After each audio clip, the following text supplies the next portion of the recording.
गालीचा type आहे. गालीचा type आहे ते आता उद्याचे दिवस ठरवून पेरले ते खलास होईल.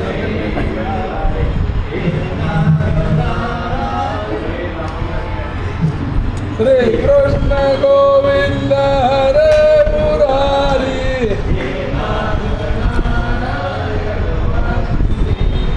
श्री कृष्ण गोविंद हरे मुरारी.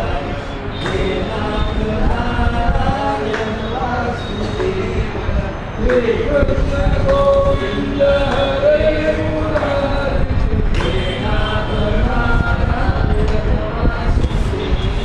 श्री कृष्ण गोविंद हरे हे नाथ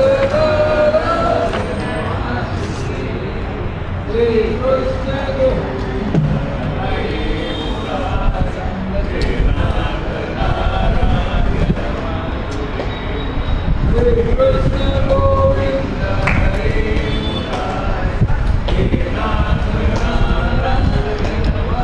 गोपाल कृष्ण भगवान की, पुरुषोत्तम भगवान की, राजाधिराज रामचंद्र भगवान, पवन सुत हनुमान, उमापति महादेव, नमः पार्वती पतये हर हर महादेव. कांत स्मरण जय जय राम, जय जय रघुवीर समर्थ. शतानंद सांगतात, हे रामा, तपश्चर्या करून आणि यज्ञ करून क्रोध जाईल असं नाही. कोणाचे पुरोहित आहे? जनकाचे. शतानंद म्हणजे 100 पटीचा आनंद ज्याच्याजवळ आहे असा तो. आणि तो शतानंद रामाला सांगतो, ईश्वराला, की या भूमीवर क्रोध असा आहे की तपश्चर्या यज्ञयागादी करून सुद्धा क्रोध शांत होत नाही. विश्वामित्रांनी प्रतिसृष्टी निर्माण केली, त्याला वरती पाठवला त्रिशंकूला.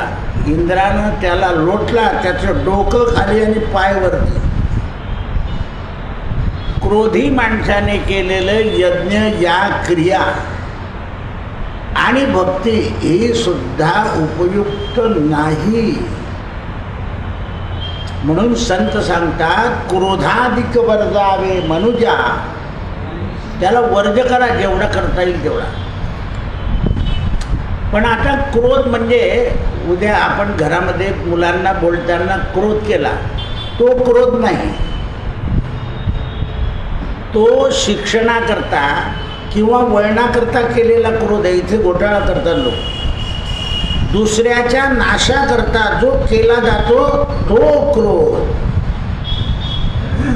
नाही, तर मग कोणालाच वळण लागणार नाही. हे समजलं पाहिजे. लोक कुठेही अडथळा लावतात. ईर्षात्मक, द्वेषात्मक क्रोध. विश्वामित्राचा क्रोध ईर्षात्मक आहे, द्वेषात्मक आहे. विश्वामित्राचं वचन ऐकल्यावर सगळ्या पुरोहितांनी विचार केला की आपण काय केलंय. चांडाळ माणसाचा यज्ञ केला की ज्याला गुरुनं श्राप दिला आहे, आणि आपण सुद्धा क्रोधाच्या संगतीनं यज्ञयागादी कर्म केल्यामुळे फलश्रुती मिळाली नाही. बरं, सगळे पूर्व दिशेला, उत्तर दिशेला यज्ञ करतात, तर शुक्राचार्य म्हणे दक्षिण दिशेला. म्हणजे यज्ञ करण्याची दिशा सुद्धा अहंकाराने चुकीची निवडली. कोणी? विश्वामित्राने. असं नाही झालं, कारण ती दिशा वर्ग आहे. मग शेवटी पश्चाताप झाल्यावर त्रिशंकू जेव्हा खाली परत आला आणि त्याचं तोंड खाली आणि पाय वरती, त्यावेळी विश्वामित्रांना पश्चाताप झाला की अरे प्रतिसृष्टी निर्माण करून सुद्धा इंद्राने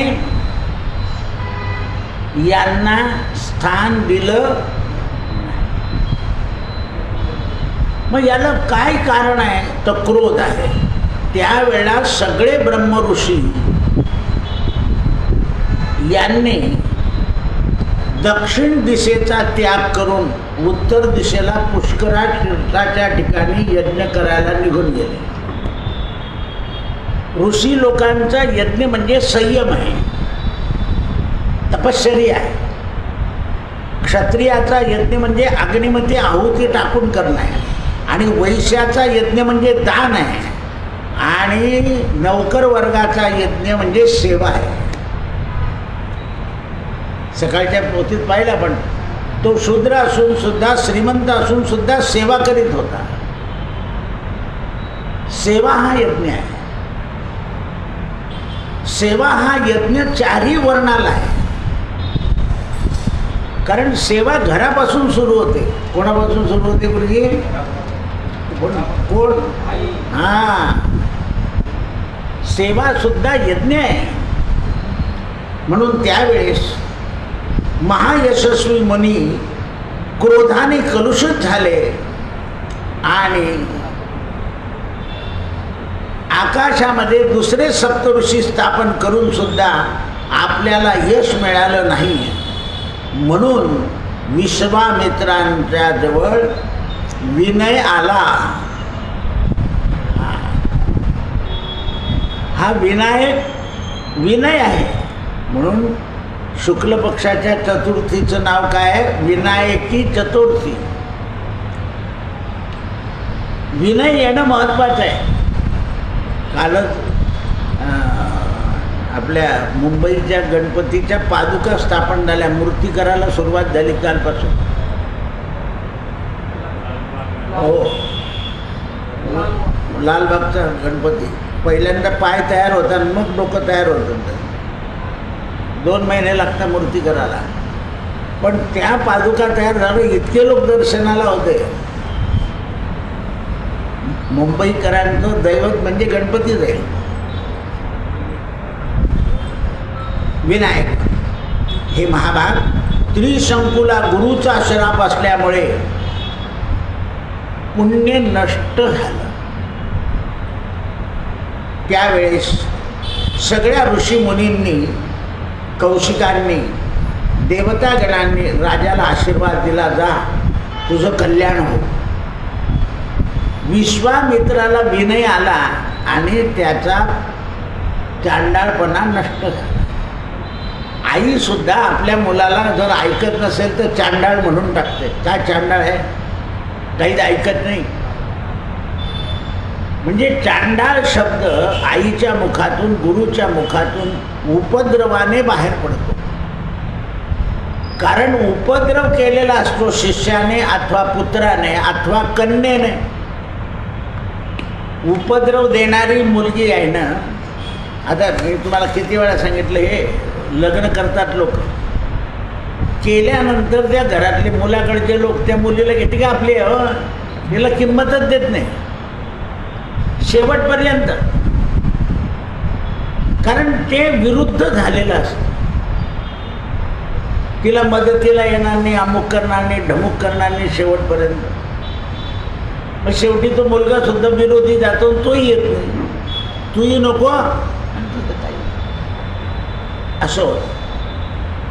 त्यावेळेला शतानंद म्हणाले, हे पुरुष सिंहा श्रीरामा, यज्ञामध्ये वनवासी सगळे ऋषी विश्वामित्राला म्हणाले, महाराज, या दक्षिण दिशेमुळे आपल्या यज्ञात विघ्न आलं. क्षत्रिय कुठली गोष्टी ऐकून घेत नाही, आणि जो क्षत्रिय आपल्या अष्टप्रधानांचं ऐकतो त्याला नेहमी जय मिळतो, आणि जो अष्टप्रधानांचं ऐकत नाही त्याला जय मिळत नाही. म्हणून असे काही राजे झाले की त्यांना जय मिळत नव्हता. घरामध्ये सुद्धा सगळ्यांचे विचार घेतले. म्हणून शास्त्रकारांनी सांगितलं बालवाक्यम सुभाषितम. एखाद्या वेळा लहान मुलाचं वाक्य सुद्धा सुभाषित होऊन जातं. म्हणून आपण काही निर्णय घ्यायचा असेल तर चिठ्ठ्या टाकतो आणि लहान मुलाला उचलायला लावतो. कारण काही वेळा संभ्रम निर्माण झाला की न्याय करणं मोठं कठीण जातं. तुम्ही आपलं प्रवचन चालू असताना ते प्रॉपर्टीचा निर्णय करायला आले नव्हते का? त्यांनी देवापुढे चिठ्ठ्या टाकल्या आणि ज्याने चिठ्ठ्या टाकायला लावल्या त्याच्या विरुद्ध चिठ्ठी निघाली होती. असं आहे. ईश्वराचा न्याय घ्यायचा असेल तर जो मिळेल तो मान्य करावा लागतो आणि त्याच्याकरता मनाची तयारी असावी लागते. मनाची तयारी असल्याशिवाय ईश्वराचा न्याय मान्य होत नाही. कारण मन दोन भागी आहे, मन एक भागी नाही आहे. मग देवाकडे गेल्यावर मन एक भागी झालं पाहिजे. मी तुम्हाला सांगितलं ना फैजपूरचं उदाहरण. लहान भावाला बर्ड देऊन टाकलं गावाच्या बाहेर कर. म्हणलं मिळू दे रे, काही चिंता करू. हे प्लॉट पडले, पैसे पैसे भानगडी गेले असते तर. खेड्यातले लोक फार हुशार असतं बरं. तुम्हाला चांगला अनुभव. ते शहरातल्या लोकांना येडे समजतात, आपण खेड्यातल्या लोकांना येडे समजतो असा प्रश्न आहे. पण ते फार हुशार असतं व्यवहाराच्या बाबतीत, भयंकर.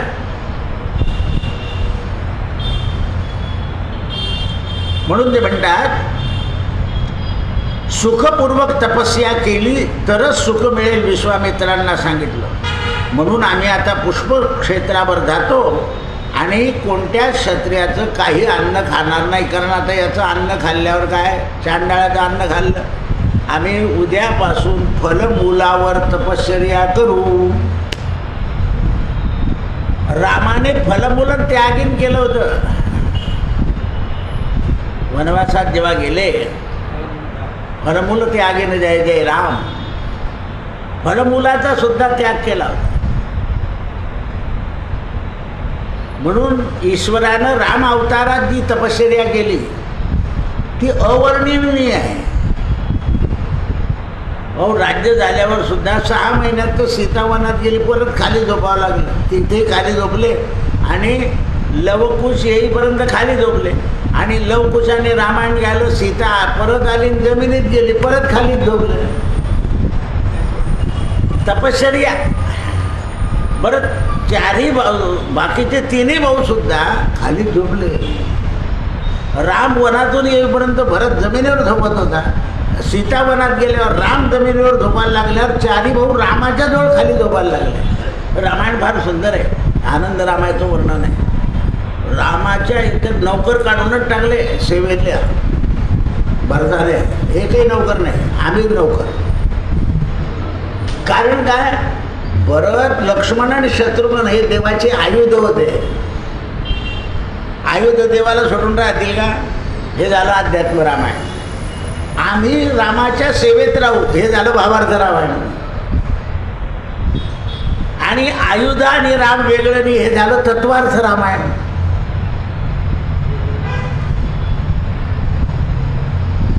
असं आहे.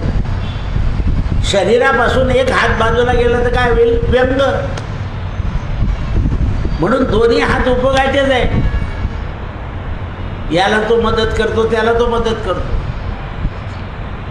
आम्ही फलमूल खाऊ आणि दुर्जय तपश्चर्या करू. हे रामा, अयोध्येमध्ये आणखीन एक कथा आहे. शतानंद सांगतात, अयोध्येमध्ये अंबिरस नावाचे एक राजे झाले. यांनी यज्ञाची तयारी केली. यांच्या यज्ञामध्ये इंद्रानं यज्ञ पशु चोरून नेला. या इंद्राचं एक कामच आहे चोऱ्या करणे. आता सुद्धा हे मोठमोठे देश काय करत आहे? हां, याचं हे काढून घे, त्याचं ते काढून घे. चोऱ्या चालल्या. सॅटेलाईट पाठवायचं आणि त्याच्याकडचं सगळी विद्या काढून घे. उघड चोऱ्या आहे. म्हणून जगातली चौर विद्या नष्ट होत, ब्रह्मविद्या लुप्त पाहून जाते काळाच्या योगाने, पण चौर विद्या नष्ट प्राप्त होत. कारण देवांपासून चोर आहे. चोर जे आहे देवांपासून आहे. हे आता बघा गडबड होते, याच्यावर 2 रुपये वाढून द्या, त्याच्यावर 2 रुपये वाढून द्या, त्याच्यावर 2 रुपये, कारण भर काढावी लागते ना. अर्थव्यवस्था नीट करायची म्हणजे कुठून तरी भर काढावी. आता एक कर्जमाफी होईल ना तर कुठेतरी फिरवावी लागेल ती, कारण त्याच्याशिवाय बसतच बसत नाही ते. 1 रुपया इलेक्ट्रिकचं बिल वाढवून दिलं म्हणजे किती रुपये गोळा होऊन जातात? 1 रुपये 50 पैसे.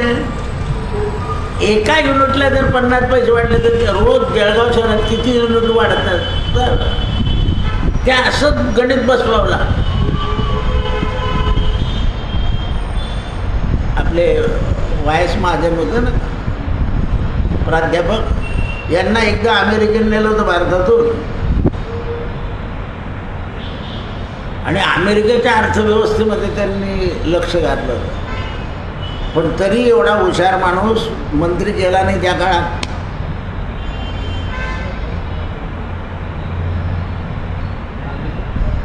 हा,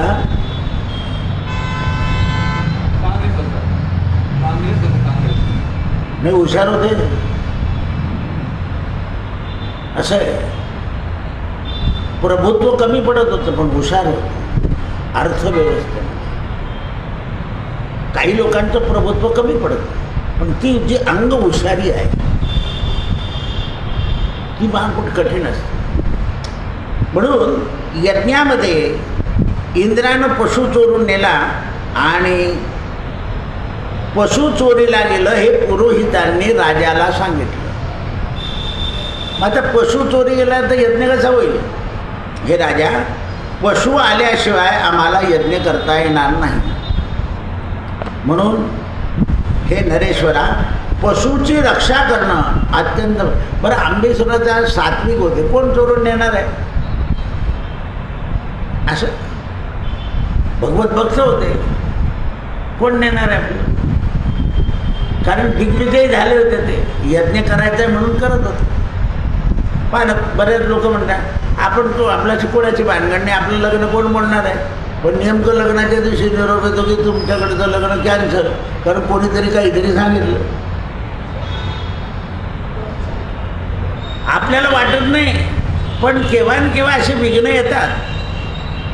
म्हणून लग्न ठरल्यापासून तर लग्न पार पडेल तर गणपतीची आराधना एवढ्याकरताच सांगितलं आहे. कुंकुम एवढ्याकरताच करायचं. आता काही लोक असतात ना की बा साखरपुडा करायचा नाही, रुपया नारळ करायचा नाही, लग्नातच करू. असे लोक मोठे हुशार असतात. काही कळालं तर नंतर म्हणतात कॅन्सल, खलास, आम्ही काही रुपया नारळ केलं नाही. हे असं असतं राजकारण. आपल्याला काय चांगलं माणसं निघाले, बिलकुल खरं नाही. नाही, ते मोठे हुशार आहे. अजून तुमचा पुरा तपास लागलेला. आपण म्हणता आंबर्डीवाले फार चांगले आहे, म्हटलं नाही. आंबर्डीवाले केव्हा आंबरतील याचा भरोसा नाही आहे. हे लक्षात आलं पाहिजे. म्हणून आपण काय करतो, रुपया नारळ करून घेतो, साखरपुडा करून घेतो, निश्चिती करून घेतो. पण आता लोक निश्चितीलाही मानत नाही. रुपया नारळच्या आणल्या दिवशी मुलगी पळून गेली. म्हणून धर्मतत्वापुढे भोगतत्व श्रेष्ठ ठरलं. धर्मतत्वापुढे भोगतत्व श्रेष्ठ ठरलं. हे पुरुष प्रवरा रामा, कर्माचा आरंभ होताना पशु चोरीला गेला म्हणून पशुच्या शोधाकरता प्रतिनिधी पाठवले. कारण पशु चोराला जाणं हे सुद्धा पाप आहे. सोनं सापडणंही पाप आहे आणि चोरीला जाणं हे दोष आहे.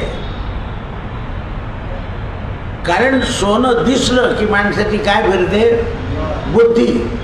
आणि बुद्धी कोणाची फिरते? जो पापी आहे. म्हणून सोनं सापडणं हे सुद्धा पाप आणि जाणं हे दुर्बुद्धी, कारण सावधानतेने ठेवलेलं नाही. आता काही लोक, बरं लोक त्यांना कोणीतरी सांगतं किंवा मंदिरात गेलं की तपास लागत 1 वर्ष झालं गेलं आहे. म्हटलं इतक्याचं नाही सांगताय. 2-3 दिवसाच्या ग्रहमानाहून अंदाज लावता येतो. खरं निघेल असं नाही. काय लावला आहे? हां, ज्योतिषशास्त्र अंदाज दाखवतो काय आहे. गुरांचंही तसंच आहे. गुरु जर गेले काही नक्षत्रावर तर ते कारखान्यातच गेले सांगावं लागतं. आणि काही चरत गेले तर बनून जातात. म्हणून त्यांचं सुद्धा ज्योतिष वेगळं आहे प्राण्यांचं. अल्पायू असतील ते गेले, दीर्घायू असतील ते सापडतात. म्हणून पुरोहितांनी राजा आंबिरसाला असं सांगितलं की तुम्ही भरपूर गायी देऊन तो आपला यज्ञ पशु घेऊन या. म्हणजे ज्याच्याकडे सापडेल त्याच्याशी युद्ध नका करू. 1 लाख गायी देऊन टाका. कारण युद्धाने केव्हाही शांती निर्माण होत नाही. म्हणून पुरोहितांनी सांगितलं की त्या पशुच्या बद्दल गायी देऊन टाका, पण युद्ध करू नका. कारण त्याच्याशी युद्ध केलं की हिंसा होईल. आणि हिंसा झाल्यावर परत यज्ञ करणं म्हणजे हिंसेचं फळ भोगावं लागेल आणि यज्ञाचं फळ उशिरा मिळेल. गायी कसं आहे? पुण्य आहे. गायी शब्द वापरला आहे राजा आंबिरसाला.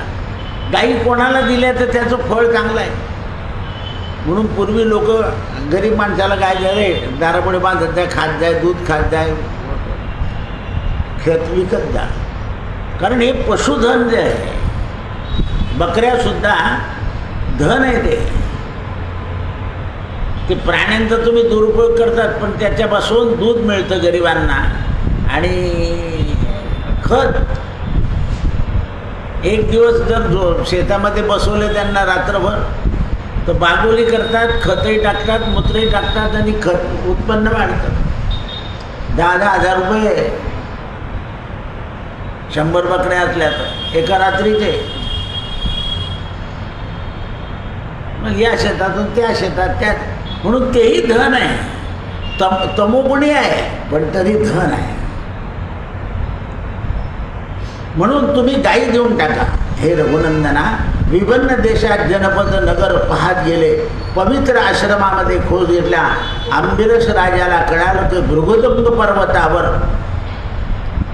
पत्नी तथा पुत्र यांच्यासहित रुचिक मुनींचे दर्शन झालं. आणि अकस्मात रुचिक मुनींचं दर्शन झाल्यावर राजा आंबिरसानं तपस्या करण्याच्या वृत्तीनं रुचिक मुनींना नमस्कार करून प्रसन्न केलं. महाराज, आपण मुनी इथे बसलेले आहात, सगळा कुशल समाचार आहे ना? महाभाग भृगुनंदना, आपल्याला 1 लाख गायी देतो. आपला 1 पुत्र पशु म्हणून मला द्या. मला कृतकृत्य करा. नरबली अनादिकालापासून चाललाय. पहिल्या प्रथम रुचिक मुनीनं वस्तूविषयामध्ये कुशल समाचार विचारल्यानंतर सगळ्या देशामध्ये फिरून मी आलेलो आहे. यज्ञ उपयोगी पशु मिळत नाही आहे. उचित मूल्य देतो. आपण पुत्र देऊन द्या. असं म्हटल्यावर महातेजस्वी ऋषी म्हणाले, नरश्रेष्ठा, मी ज्येष्ठ पुत्राला देऊ शकत नाही. मोठ्या पुत्रावर वडिलांचं प्रेम असतं असं शास्त्र सांगतं. माणसाचा आत्मा म्हणजे मोठा मुलगा. आत्मवै पुत्र भावा. म्हणून तुम्ही जास्त कोणाकडे जाता? असं आहे. मग खालचे 2 ओरडतात. आत्मा आणि लहान मुलगा आईला जास्ती आवडतो.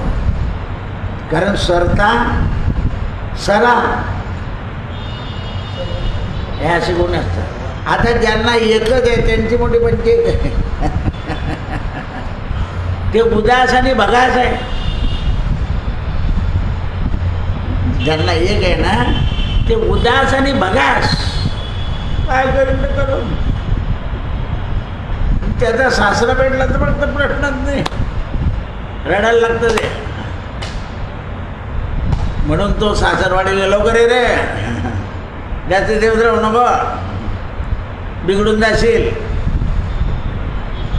असं होतं ते. उदास आणि भगास. म्हणून एक पुत्र आहे नाही सारखा आहे नाही. कारण केव्हा विचार बदलतील याचा भरोसा नाही.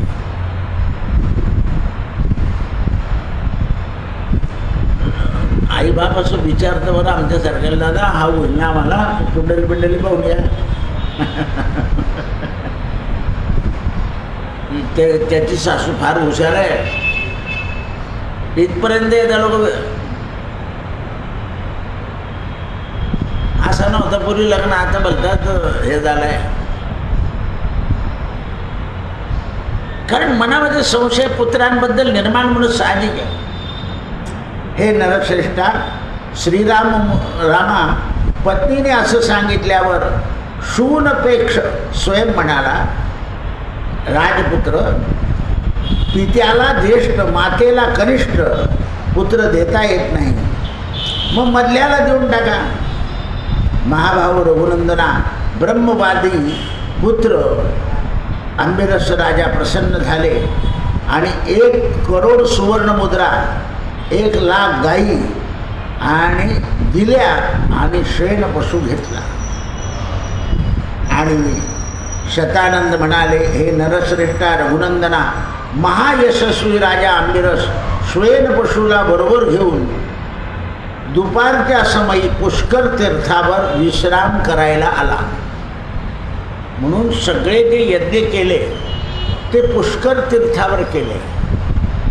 पुष्कराद्य आणि तीर्थाने. काल परवा माझ्याकडे कोणीतरी आलं होतं, म्हणे दादा आम्हाला एकाने सांगितलं पुष्कर तीर्थाचं स्नान अधिक मासात करायचं नसतं, म्हणे ते पाणी वापरायचं नसतं. म्हटलं बाई आता याचं फारच झालं.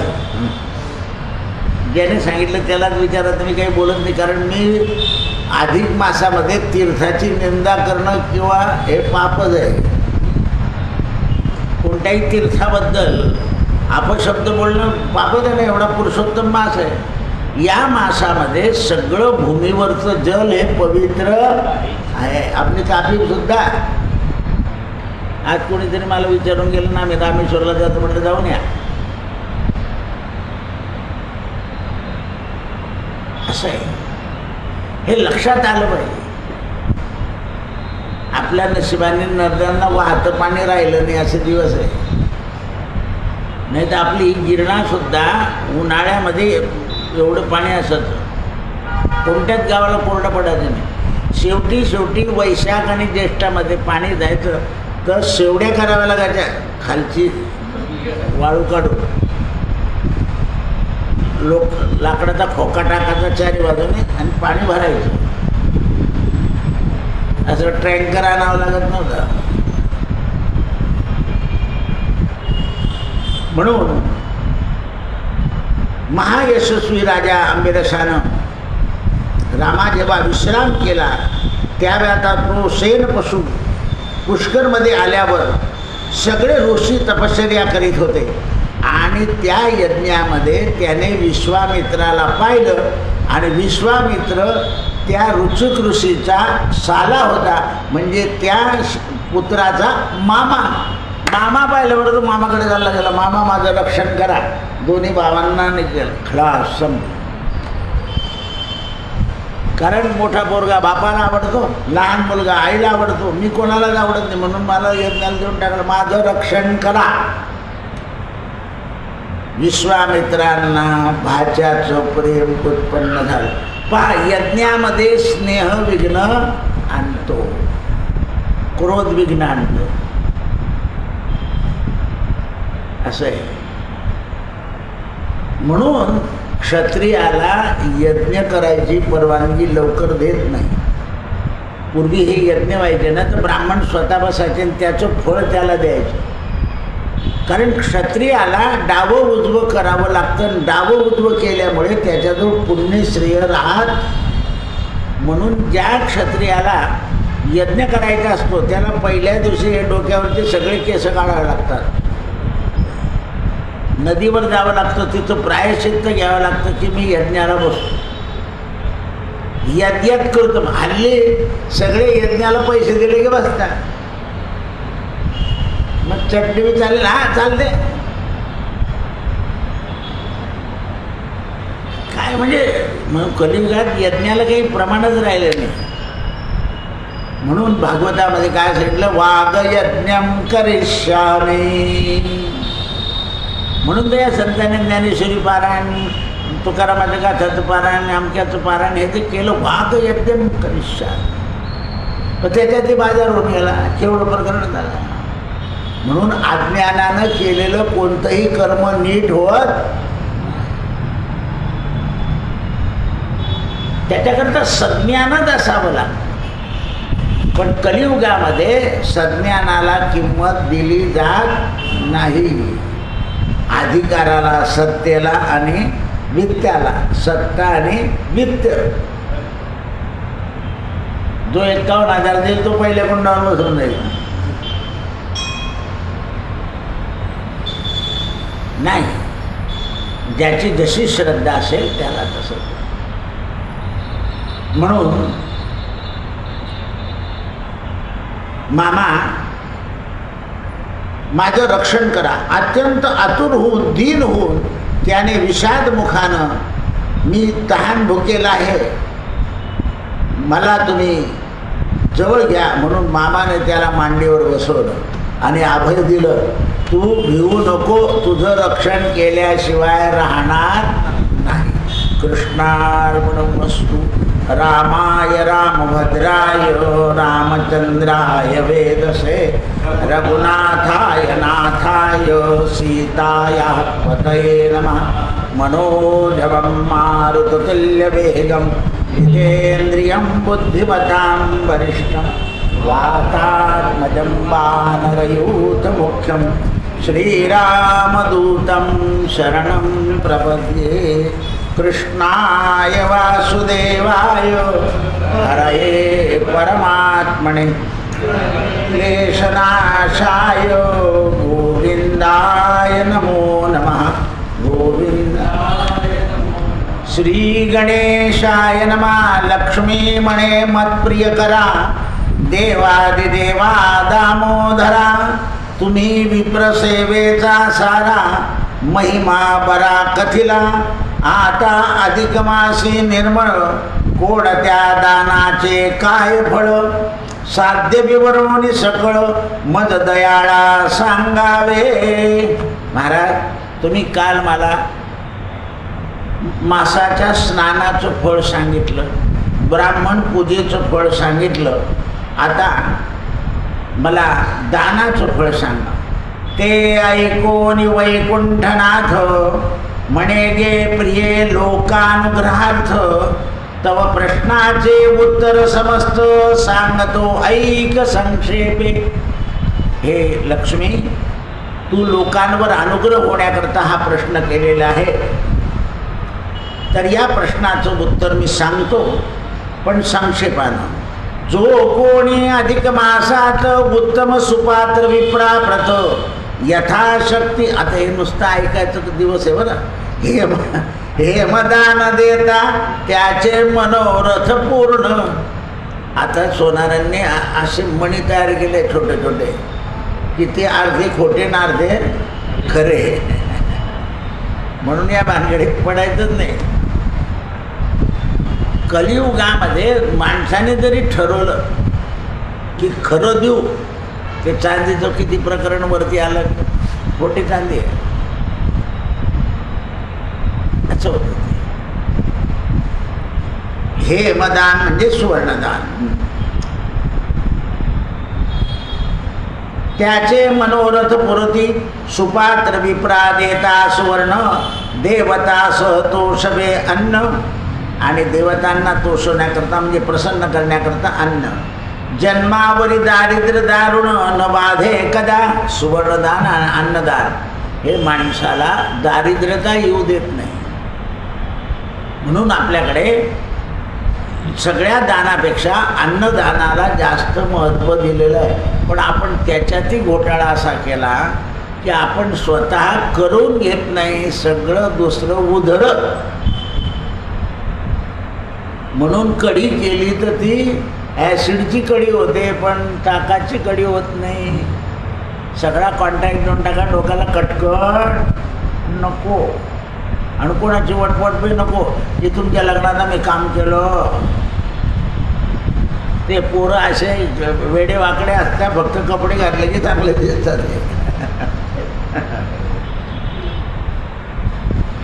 आणि कावळे गुरुजी वैष्णव असून जे होता, बरेच लोक प्रसाद घेते पण लग्नात जेवतात, प्रसादाला कमी लागतात. पाहतो लग्नातलं जेवण म्हणजे प्रतिष्ठा समजतात, ते प्रतिष्ठा नाही आहे. आपलं बट्टीचं जेवण चांगलं आहे, आपल्या लोकांनी गावठी लोकांनी केलेलं, पण हे चांगलं नाही. कोणी ऐकत नाही. श्रीमंताच्या घरी लग्न असलं की असे थै थै थै थै करून जातं, गेलं पाहिजे गेलं पाहिजे गेलं पाहिजे. आणि काय खाता? मलिनता. गरिबाच्या घरी साधा असेल पण ते पवित्र असेल. म्हणून हे मदान द्यावे सतत, तेणे ब्रह्मलोक प्राप्त होय. जो भक्तिभावे अनुप्रमाण, द्विजास देता रजत दान. चांदीचं सांगितलं. तयाचे पितर संतोषती, चांदीने पितर संतुष्टा. मनोरथ पूर्ण करती, ताम्रपात्र सुपात्रासी देता. तया रुद्रलोक प्राप्त होय. ताम्रपात्र दिलं तर रुद्रलोक. सर्वत्र म्हणून मी संकल्प सांगतो ना, तर पाची बरेच गुरुजी म्हणे तुम्ही दादा, अरे प्रत्येक तिथीला आणि याला पर्व काळाला त्या माणसाची परिस्थिती आहे का द्यायची? आपल्या वचनात पूर्ती आहे का नाही? म्हणे काय ब्राह्मणाने कधी म्हटलं मिळालं तर यजमानाला पुण्य मिळेल. म्हणून मी संकल्प सांगताना असं सांगतो, द्वादशी, व्यतिपात, वैधृती, पौर्णिमा, अमावस्या, पंचपर्व प्रीत्यर्थ. पाचीचे पाची पर्व एका संकल्पात. का नाही सांगू? ज्याची शक्ती असेल तो पाची पर्वाला देईल, पण ज्याची नाही आहे त्याला समाधान तर मिळालं पाहिजे. म्हणून 5 पर्व एकत्र करायचे आणि तो जे देईल ते त्याचा संकल्प होणार. असं आहे. द्वादशी विष्णू पर्व आहे, वैधृती लक्ष्मी पर्व आहे आणि नारायण पर्व आहे, व्यतिपात यम पर्व आहे. हे पर्व आहे. अमावस्या पितृपर्व आहे, पौर्णिमा लक्ष्मी पर्व आहे. म्हणून 5 पर्वांचे नाव घ्यायला लावायचं त्याला. वचने सुखम दारिद्र्यता. वचनाला का बरं दारिद्र्य ठेवायचं? आणि आपण समाधानी यानं घेणार आहे, मग ते झालं. पूर्वी हार घातल्यावर लोक आनंदित होते, पण हारात बॉम्ब निघाल्यापासून एका फुलात आनंद मानताय लोक. एवढंच कारण वाईट आहे ना. बंदच होऊन गेले मंत्र्यांचे हात त्या दिवसावर. ताम्रपात्र सुपात्रासे देता रुद्रलोक प्राप्त. पद्मराग रत्नराग भूमित्व देता हाता. मौक्तिक दान मुक्ती लाभे, मोत्याच्या दानानं. कंबलदान पापलोपे. वस्त्रदान चंद्रलोक प्राप्त होय. वस्त्रदानानं चंद्रलोक आहे. और्णिकदान देता विप्रात भय निरसे. ज्या काली महापरोपकार त्या काली वस्त्राधिक दान. स्वर्गादी नाना उत्तम लोक मिळती. वस्त्राने सुद्धा स्वर्ग मिळतात. धान्यदान महादान मम प्रीत्यर्थानुदेवी. श्राद्धे द्यावे विप्रा लागुनी. म्हणून रोज देवळामध्ये धान्य टाकण्याची जी पद्धत आहे, मुष्टी मूठ घ्यायची, मुठीने वाटीत आणायचं, भांड्यात आणायचं आणि मुठीने टाकायचं असं. दान देताना पसेनं द्यायचं. ब्राह्मण असो किंवा वासुदेव असो मागणारा, पसेनं द्यायचं. पण देवापुढे मुष्टी. मुष्टी काय करते तर कष्ट दूर करते. शेतकरी सुपानं दान देतो, सुपामधून घालून देतो, कारण सूप अत्यंत पवित्र आहे. आता काही लोक म्हणतात ना, या कोऱ्या पाटा पवित्र आहे द्या, म्हणून त्याचं दान आहे. प्लॅस्टिक, लोखंड, डिश, तांबं सोडून लोखंडाची डिश, लोखंड दान आहे, त्याचं काही फळ नाही कुठे. पण त्या मंगलपात्राचं फळ आहे. म्हणून झालसुद्धा कशाची असते, हे रहस्य समजलं पाहिजे आपल्याला. आणि अधिक मासामध्ये कोणत्या माणसाला उत्पन्न होतं, जसं विप्राला होतं तसं त्याला, म्हणून त्याला पवित्रता दिली आहे. कपड्यावाल्याला पैसे मिळतात, धान्यवाल्याला मिळतात, भांडेवाल्याला मिळतात, तसं त्याही वर्गाला मिळतात, म्हणून पवित्र दिलं आहे. लग्नामध्ये सुद्धा त्याचा मान आहे. झाल आणायची वा त्याच्याकडे 12 बलूचे, हां 5 मी लग्न नाही तर बाजार मंद आहे. आता एकदा लग्न सुरू होऊ द्या, बाजार मोठा होते. त्या टावरजवळ उभं राहायला जागा नसते. आता गर्दी नाही. मग सगळ्या जगाचं पोषण आहे. म्हणून ते म्हणतात, धान्यदान मम प्रीत्यर्थानुदिनी, श्राद्धे द्यावे विप्राला कोणी, सर्वता साधन त्याने, अन्नार्थी अन्न ओपिता, जलार्थी जल देता, अक्षय पुण्य हाता. म्हणून श्रद्धापूर्वक विप्राप्रत उपनयदान अर्पिता. पायातलं यमयातना त्वरित दाती, ज्या यमयातना आहे ते दाता म्हणे. स्वर्गी दाता सुखाने, मृत्यू सुखाने येईल म्हणे. घृत किंवा घृतपात्र देता, अक्षय सूर्यलोक प्राप्त होय. घृताने घृतपात्र. तिलपात्र दान करिता, लाभता रुद्रलोक. तिलाने भगवान शंकराचा रुद्र लागतो. वर्षभर पुरेल इतके धान्य, वस्त्रभरणी संयुक्तान, घृतादी रस समवर्तमान. आदि शिवास मज अर्जुन, सदाचारी पूजन, अधिकमासी द्वादशी विशेष दिन, ते मानव कृतकृत्य होती. धन्य धन्य दाना परिपथ्य. त्याला पथ्य म्हणे दान देताना. कारण काय केलं आहे हे जास्त वर्णन करून सांगायचं नाही, तर सगळं सप्तधान्य बाजारातून विकायला गेला तर बिल गोवाच्या त्या याच्यात ठेवून द्यायचं. महाराज तिकडून आणलंय पहा, असं करायचं नाही. अधिक मासी नित्यपरता, नेहमी करून शुभ करता. घृत लवंगादी, वेलची लवंग, कोणाला नसेल बा 13 वस्तू तर 13 लवंगा देऊन द्यायच्या, 13 विलायचीचे हे देऊन द्यायचे, 13 खडी साखरेची दाणं चालतात. लोक ते रेवड्या घेऊन येतात आणि त्याच्यावर दिवा लावतात. त्या दिव्याला रेवडी चिटकून देते. असं नाही करायचं आहे. त्याच्या बाजूला लावायचं, बत्ताशी चिटकून द्यायचं. गरम आहे ते, पाक आहे तो, काढून फेकून द्यावा. त्याच्यावर पळसाचं पान असलं तर त्याच्यावर तो दिवा लावायचा, नाही तर तिळेवर टाकायचं आणि तिळेवर लावायचं. तीळ जळाली तर यज्ञ होईल, यज्ञ होईल ना जो. पण बाकीचे पदार्थ यज्ञ नाही होणार. नाना वस्तू मधुर घृतपाक, मोदक सुंदर, मोदक, घेवर, त्याच्यानंतर अनारसे, भगवत प्रित्यर्थाधिक भात, विप्रालागी अर्पितो. राम तुम्हाला रोज अनारसा खाऊ घालतोय, कंटाळा येतं नाही.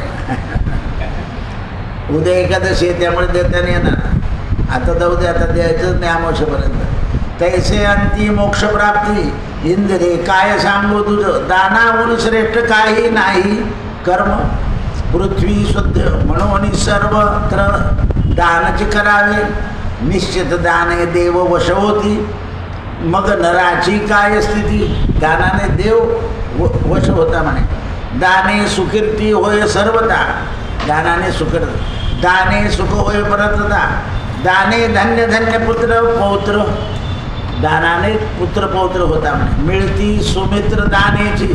चांगले मित्र दानाने. दाने सकळ इच्छा पुरविती. दानेची सर्व पाप लोपती. सगळे रोग निरसती. म्हणून प्रिय जगी दान ते श्रेष्ठ. हा दान शब्द एवढं विज्ञान आलं पण बदलू शकलं नाही. मताला सुद्धा मतदान शब्द द्यावा लागला. कारण काही संस्कृतीचे शब्द जे आहे ते बदलता नाही येत. म्हणून स्नान व्रत दीपदान गो पूजा विप्रार्चन. गाईची पूजा विशेष सांगितली. नाश पावती समूळ अधिक मास. व्रत उत्पन्न दैदिप्यमान दानवा. अधिक मासी एक दिनी तयाच्या षोडश समान योग्यता नसे.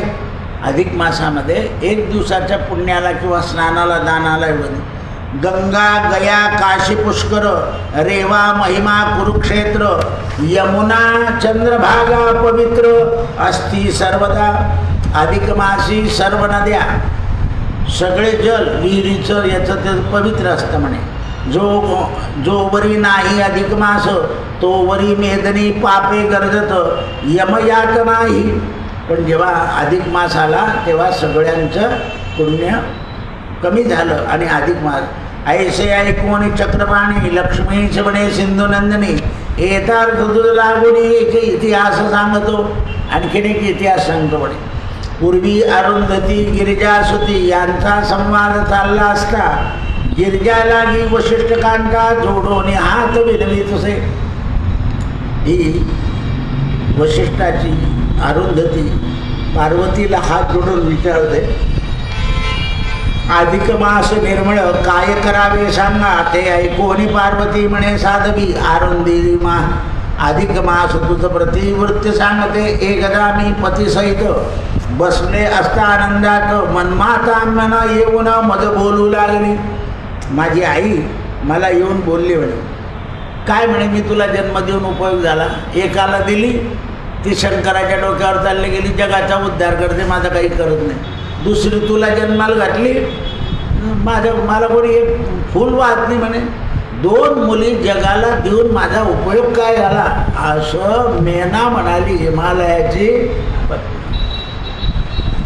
म्हणून अधिक मासात आणि कोकिळा व्रतात आईला वस्त्र द्यायचं असतं, मुलीने, कारण तिचा सन्मान झाला पाहिजे. पण आता या आया सन्मानापेक्षा 6 महिने राहता, काय सन्मान द्यायचा. 6 महिने जाऊन राहता, तिथंच खाता, तिथंच राहता. म्हणून हा अध्याय कमी केला पाहिजे अधिक मासातला तर या कलियुगामध्ये. प्लॅनिंग करताना मी आत्ताही दुपारी म्हटलं का गं बाई, आता हा तुझ्या मुलीचा मुलगा आहे, आता यांच्या घरात कोणत्या सोन्याला छळलं हे तुला कसं काय विचारता येईल मला. ती त्याची आजीच लागेल. म्हटलं नाही ना दादा, फार त्रास देतो, आईला चिमटे काय घेतो, चावतो काय. म्हटलं नाही ना, मला ते तपास करा, तुला काय माहिती तिकडचं. ते अशाच आहे म्हणे बोळ्या. म्हटलं असू दे, तीच लागेल. ती आल्याशिवाय मला उत्तर देता येणार नाही. या मुलींच्या आईने सगळेच कॉन्ट्रॅक्ट घेऊन टाकले तिकडचे. तुझ्या पोराचं बी पाहिजे, तुझ्या नवऱ्याचं बी पाहिजे, असं कसं काही तिकडच्या लोकांना करू द्या. हा हितबोध आहे, तुम्हाला वाईट वाटतो पण हितबोध आहे. ते लोक सगळं दुर्लक्ष करत आहे. पाहतं ते करीन द्या. बस जळगाववाले काही कमी नाही, पैशांनी चांगले तर काय होते, कंबर ढिलं तिथं असं बोलतात. तर आपण इतकं ओझं वाहू. म्हणून मेना म्हणाली की मला कोणी पूजत नाही. मी पावले महासनी तरी मदसी कोणी बोलेना. मास पक्ष दिन कोणी नाही. असं मला 5 पक्ष नाही. वर्षाचे 360 दिन व्रत गेले वापून मदार्थी काही नाही. आगे मेनेची ऐकोनी वाणी मग बोले पार्वती, तरी अधिक मासा माझी तुझी महती सांगते. अधिक मासा माझी मेनेची करेल कोणी पूजा. अरुंधती, कोणी मेनेची पूजा करेल तर तिला प्राप्त होईल. अत्यंत अधिक मास न भावा कदापि ओस, तरी तेथे नियम विशेष करून घेईये. ऐकोनी श्री भवानी मग म्हणे ऋषीपत्नी, कैसी करावी मेनाची पूजा. अधिक मासी व्रत आचरावे मेन मातेचे प्रसिद्धी करता. हा मास येथे अर्पिला. अधिक मासी शुक्ल तृतीये दिनी शुक्ल वस्त्र परिधान करून गुरुची आज्ञा घेऊन व्रत घ्यावे. सुशोभित शुद्धस्थानी पलाश काष्ट करून, म्हणजे पळसाचं धातुराचे 5 फळ ठेवून देवतांची स्थापना करावी. पतिपुत्रासही गजावरून बैसोनी मेनेची मूर्ती मेनाने सुंदर बनवावी. ऐसे 5 गौरीस वर्तमान पलाश काष्ट ठेवून विप्रवचने यथाविधी पूजन करावे. अर्घ्य वित्तसाध्य न होता भावे वस्त्र गंधाक्षत अर्पावे. अधिक मासी होता पूर्ण तो किये पूजन एक भुक्त व्रत आचरण प्रतिदिन करावे. ऐसी रीती आचरून अंती करावे उद्यापन. मेनेची सुवर्णमूर्ती यथाविधी पूजावी. मग पुरोहित ब्राह्मणासी सर्वोपचारे करून अर्घ्यपाद्य करावे. ऐसे अरुंधती गे व्रत अधिक मासे आचरिते तया सुख संपत्ती पावे. हे मेना व्रत अति पावन. आनंदे पूर्ण म्हणून संक्षेप सांगितले तुझं, असं संक्षेपानं सांगितलं म्हणे. अधिक मासात असं एवढं करावं. ऐशी पण आपल्या आईला मेना देवी म्हणून पूजावं. ते मी इंदिरे समस्त तुझं लागी वर्णिले. ऐसे बोलोनी घनसावळा अन्य कथा सांगू लागला. पुढच्या प्रसंगी वर्णन होईल. अधिक महात्म्यसार बृहन्नारदी पद्माधार सज्जन श्रोते ऐकती. चतुर्विंशत्योऽध्याया श्रीकृष्णार्पणमस्तु. सत्यगुरुराये कृपा मद केली परिणाय घडली सेवा काही.